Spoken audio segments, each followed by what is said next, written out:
Inshallah, today's brief Khatira lecture is going to be about a topic that has generated some discussion, especially in these particular days. And it goes back to ancient times. It's a concept of theology. So we're going to discuss what is this aspect, what are the controversy, and inshallah what is perhaps the correct opinion. And the topic is about the Mahdi. Many of us have heard this notion of the Mahdi. And it is mentioned in a number of books of Hadith. And it is one of the key differences between our theology, Ahl Sunnah or Sunnism, and the non-Sunni group, the majority non-Sunni group. There's two main groups of Islam. So this notion of the Mahdi, it is one of the fundamental points of difference between us and between them. So firstly, what is the Mahdi? Secondly, what is the evidence of his existence and characteristics? And thirdly, what are some of the historical controversies that have taken place? The term Mahdi is a title, it's not a name. And it means the rightly guided. From Huda, the Mahdi, that he is guided. And so he will be guided and he will guide other people. So the Mahdi is somebody who is correctly guided. He has hidayah. He himself is upon the straight path. Now, the term Mahdi is not found in the Qur'an, meaning as a person going to come, nor is it found in the most authentic books of hadith, which is Sahih Bukhari and Sahih Muslim. But we do find references to this concept in some of the other books, such as the Sunan of Abu Dawood, such as the Mustadrak of al-Hakim, such as the Sunan of Ibn Majah, such as the Musnad of Imam Ahmad. We find a number of traditions about a person. In some of them, his name is mentioned, Muhammad ibn Abdullah. The Prophet ﷺ said, hadith is in Abu Dawood, a man shall come towards the end of times. His name will be my name, and the name of his father will be the name of my father, meaning Muhammad ibn Abdullah. And in other traditions, his description is given. A man shall come with an aquiline nose and a broad forehead. And in other traditions, the time frame will be mentioned. Towards the end of times, a man shall come. In yet other traditions, the conditions of the time are mentioned.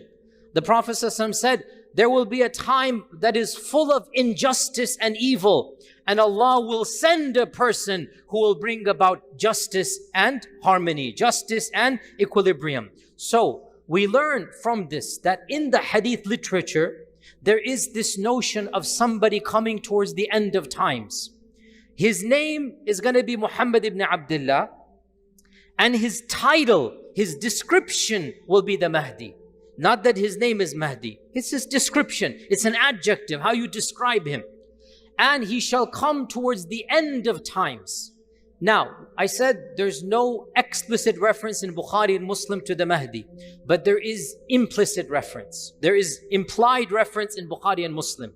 For example, in Sahih Muslim, our Prophet ﷺ said that when Isa ibn Maryam will come down, your Imam shall be from amongst you. وَإِمَامُكُمْ مِنْكُمْ. The term Imam is used.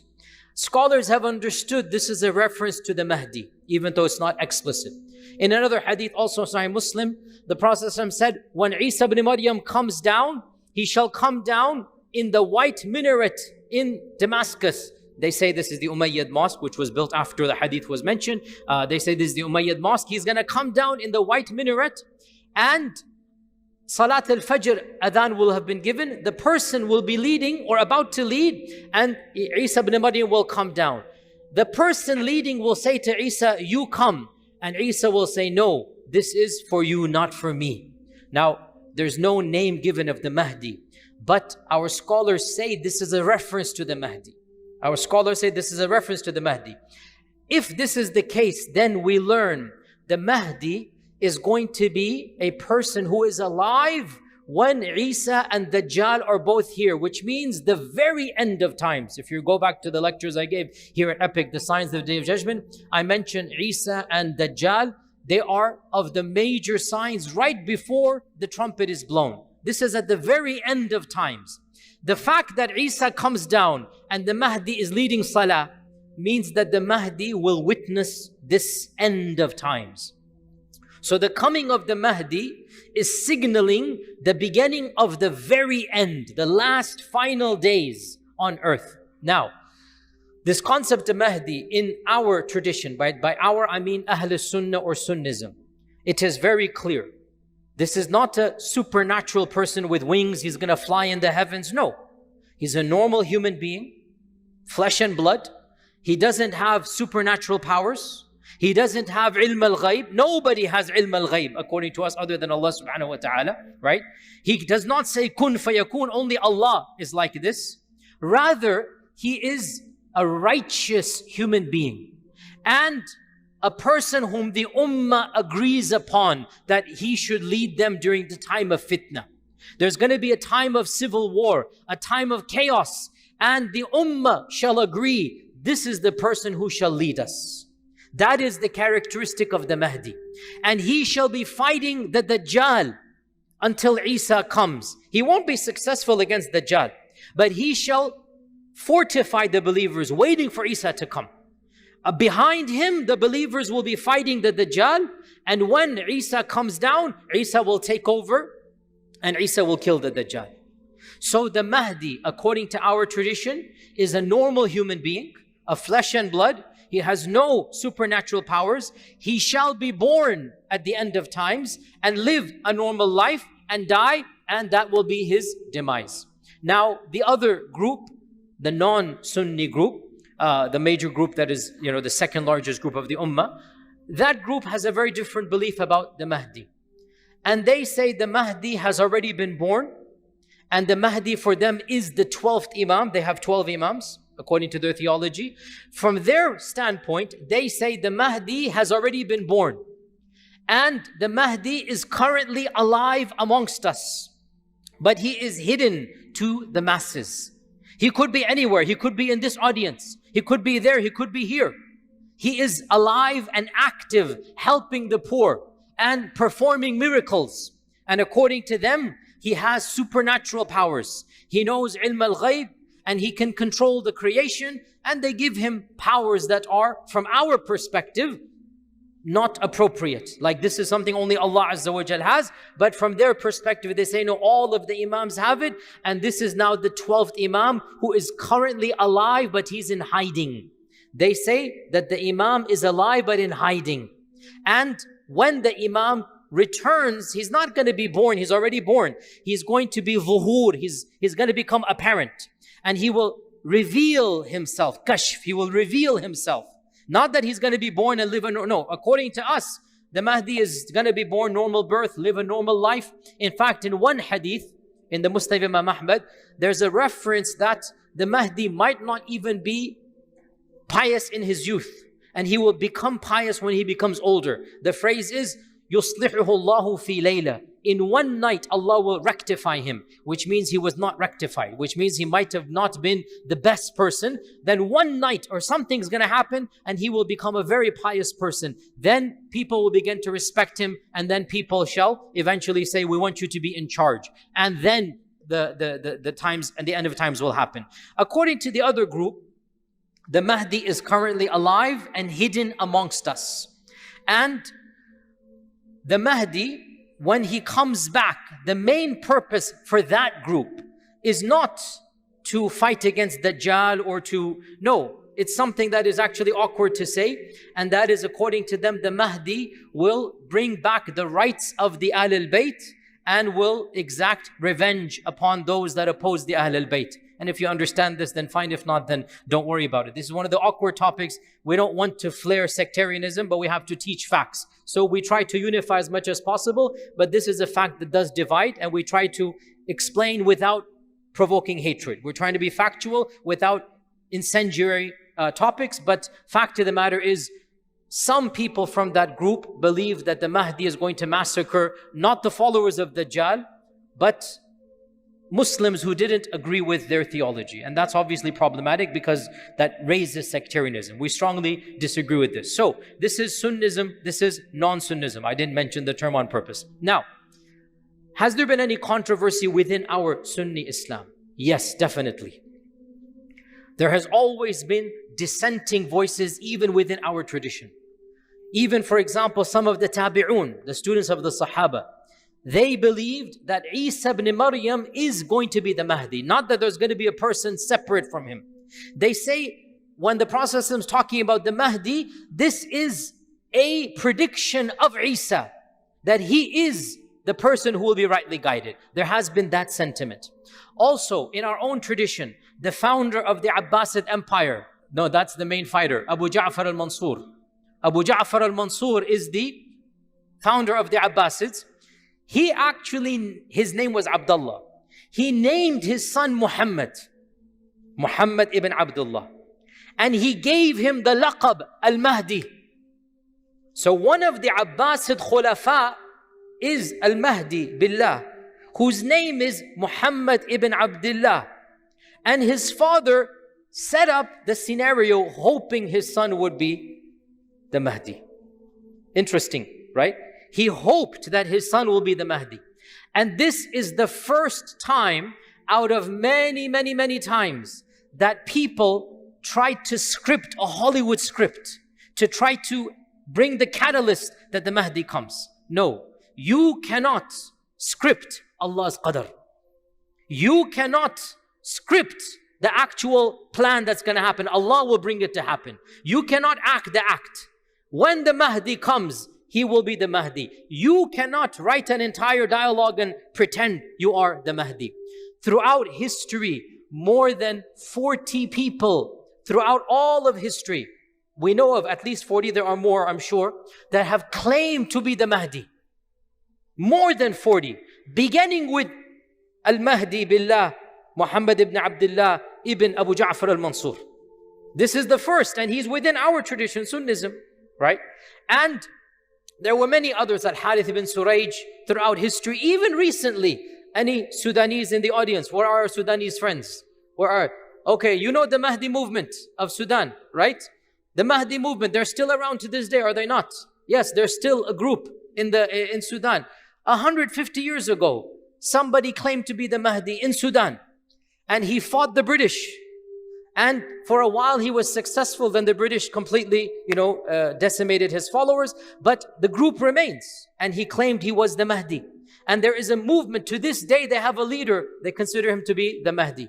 In India as well, I don't want to be too explicit, but there is a group, some of you know it, that they are a slightly different group than ours, even though they call themselves Sunni, but they are a slightly different group, and they have a Mahdi. They're in the tens of thousands. I have met one or two of them myself. They're in the tens of thousands, and they have this. And in Iran, there came a fad 200 years ago. Multiple people claimed to be the Mahdi. And one of them founded the Baha'i movement. The Baha'i firqa. Its founder was a Muslim who claimed to be the Mahdi. And then he founded and broke away. And another group called the Babis, if you know them, it's also from within that time frame. He also said he's the Mahdi. And then what happened. In 1979, I have given multiple lectures about this, right? A person claimed to be the Mahdi in Saudi Arabia. And he hijacked Mecca itself. Some of you who are above the age of 45, 50, you remember this. And I have given multiple lectures because I have interviewed dozens of people. I was too young to remember the incident, but by the time I went to study in the University of Medina, many of my teachers were undergraduates when this movement was active. So I interviewed myself multiple people who were aware of this movement, some of whom followed it for a while and then left the movement. So I interviewed myself eyewitnesses, people who were in the house of this person and discussing plans and whatnot. I have lots of information. Maybe one day I'll give more lectures because some of it is very sensitive. But in 1979, a person by the name of Muhammad ibn Abdullah al-Qahtani claimed to be the Mahdi. Now, in one hadith in Sunan Abi Dawood, it mentions that the Mahdi shall be given bay'ah in front of the Kaaba, between the rukun and the maqam. That the Mahdi will take the bay'ah between the rukun and the maqam, i.e. between when it says rukun over here, it means the Hajar Aswad, and the maqam, it means the maqam Ibrahim. So between the maqam Ibrahim and the door of the Kaaba, basically, the Mahdi will be given the oath of allegiance. This is in a hadith in Abu Dawood. Okay? In a hadith in Sahih Bukhari, it mentions that, not by name, because remember, Bukhari and Muslim don't mention the Mahdi by name. But it mentions one of the signs at the end of times is that a righteous man shall flee to Mecca, and the armies will be sent against him to kill him.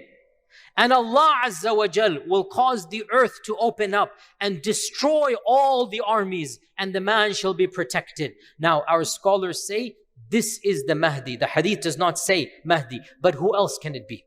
And this is the predominant position, that one of the signs of the Mahdi is that the people will choose him as a leader. The actual leaders will not like the guy. So the actual leaders will want to kill him. He's going to flee for his life to Mecca. He doesn't have an army. The armies of the Muslim kings, they're going to be, in Sahih Muslim it says, 3 sons of a king are going to fight for power. And the Kaaba is going to be center. So these are all predictions towards the end of the times. If you don't know, 4 years ago when I moved here, I gave a whole long series about the signs of the Day of Judgment. You can listen right here in Epic. You can listen to that. And I went over all of these signs. So in Sahih Bukhari, it mentions that the earth shall open up and Allah will destroy the armies that are sent against the righteous man. The righteous man, who can he be other than the Mahdi? So in 1979, somebody compiled all of these ahadith and wrote a Hollywood drama. Astaghfirullah, this person mentally deranged. He said, let me hold the Kaaba hostage and let me do all of these ahadith, and Allah Azza wa Jal will send His hidden army and the earth will swallow up the army of this government and I will be safe. And so if you know what happened on the 1st of Muharram in 1400 Hijri, auspicious new day, 1st of Muharram 1400, he locked up all of the doors of the Kaaba. He took his 550 people with armed machine guns hidden and whatnot, and they held the Kaaba hostage. They held the Imam of the Haram hostage. They took the microphone and they announced the Mahdi had come. There's actual video recordings and audio recordings on YouTube in Arabic. Very poor quality, but actual audio recordings. You can listen to them speaking if you listen very carefully, because it's poor recording. And the man is quoting the hadith of Abu Dawood. The Prophet ﷺ said that the Mahdi will come and he will be given bay'ah between the rukun and the maqam. And here he is, and all of you come and give him bay'ah. You do not take a hadith and make a Hollywood drama out of it. It happens, it happens. You do not expedite it. But they thought this is their job. Of course, hundreds of people were killed. Innocent Hujjaj were killed. For the first time in 1,000 years, Tawaf stopped around the Kaaba. For 2 weeks, the Kaaba people did not visit it because of the hostage holding. And the army had to attack and things happened back and forth. Inside the Kaaba, inside the Haram, machine guns fighting one another, people died, bloodshed, electrocution, chemical warfare. I've gone into detail in other lectures. This happened in 1979. Literally, when I was a child, I wasn't aware of it. I'm saying it's not like generations ago. It happened in our own lifetimes. And of course, the supposed Mahdi was killed in this battle, and all of his followers were executed, that were captured alive. And clearly he wasn't the Mahdi. There was no earth swallowing up an army, whatnot. You don't play games with the Sharia. You don't put yourself, I am the Mahdi. No, it doesn't work that way. In fact, one of our scholars said, anybody who claims to be the Mahdi disqualifies himself from being the Mahdi. I repeat, anybody who claims he is the Mahdi disqualifies himself, because the Mahdi shall not claim it until the people give it to him when all of these miracles happen. So, to be very clear, there are many people now, especially on the internet, claiming to be the Mahdi. Any person who needs to send out tweets and YouTube videos, many of which are fake and AI and whatnot, any person who needs to talk about bizarre dreams telling you he's the Mahdi, automatically disqualifies himself from being the Mahdi. I repeat, no person who claims to be the Mahdi is the Mahdi. The Mahdi shall not claim to be the Mahdi. The Mahdi will be a righteous person. He will run away from power, run away from fame. The people will love him. The people will respect him. The governments will want to kill him. He's going to run for his life to the Kaaba. Then when you see that miracle happen, then you know this is the Mahdi. Until that happens, no, we do not directly get involved. One final footnote here. Is it something that is completely unanimously agreed upon within our Sunni Islam? Response is no. the vast majority of ulama say yes, there is a concept called the Mahdi. But throughout history, there have always been some ulama, minority, but they have been there. Ibn Khaldun, for example, said all of the ahadith of the Mahdi, they are weak. And another scholar of the 70s, a great scholar, the chief judge of the state of Qatar, Abdullah al-Mahmoud, Sheikh Abdullah al-Mahmoud, he is actually one of the contemporaries of Sheikh bin Baz. He's a student of Muhammad ibn Ibrahim. He's coming from definitely the mainstream, hardcore Sunni tradition. He's not an outsider. He was a very core, defender of the idea there is no Mahdi in Sunni Islam. He said, and he's coming from Sunnism, that the concept of Mahdi is imported from the non-Sunni group into Sunnism, right? Interesting anecdote. He said this during the time of this incident in Mecca, and he was very public about this. These people are all wrong because there is no concept. And he said it in a public conference. In that conference were great scholars. Sheikh Al-Albani, if you know his name, Sheikh Yusuf Al-Qardawi, Sheikh Muhammad Al-Ghazali, if you know his name. All of these people were in that conference. Now, Sheikh Abdullah Al-Mahmoud was senior to them in age. And he made a blunt statement. La Mahdiyyata fil Islam. This is something that has come from the non-Sunni group and infiltrated our Sunni books. All of the ahadith of the Mahdi, according to him, are weak and fabricated. Sheikh Al-Albani said, I want to have a debate with you. As a young man at the time, or middle-aged man. And in the room was Sheikh Yusuf Al-Qardawi and Sheikh Muhammad Al-Ghazali and others. Can you imagine this, And according to the people that were there, I'm just listening to them. According to the people that were there, Sheikh Abdullah was not convinced and he remained firm on his position. There is no such thing as the Mahdi. Now, interestingly enough, Sheikh Qardawi eventually adopted this position as well. And Sheikh Qardawi also said, I don't accept these hadith as being authentic, and this is something that is not something that we should believe in. Khair, that's their opinion. I respect their opinion. I'm telling you factually, the vast majority of our scholars, Ibn Hajar, Ash-Shawkani, in fact, great scholars of hadith, As-Sakhawi and others, they said these hadith are authentic. So the default position is that there is this notion of Mahdi. However, in our tradition, the Mahdi does not form a major basis of our theology. It's in the footnotes, it's there. As for the non-Sunni group, the belief in the Mahdi is of course central. It is the pillar of their theology, and for us it is something incidental, so much so, even if somebody denies it and says the hadith are not authentic, he's still within Sunnism. We've had people that have said this, that this concept is not authentic for our traditions, he's still within Sunnism. In any case, I wanted to conclude on the key point here, because there's a lot of confusion and people are saying this. Listen to me carefully. What did I tell you? If somebody claims he's the Mahdi, he cannot be the Mahdi. So understand this point here. I actually believe there is somebody going to come called the Mahdi, right? But anybody who claims this right now is a liar. We will only know the Mahdi. When will we know? When the signs come. And what is the main sign?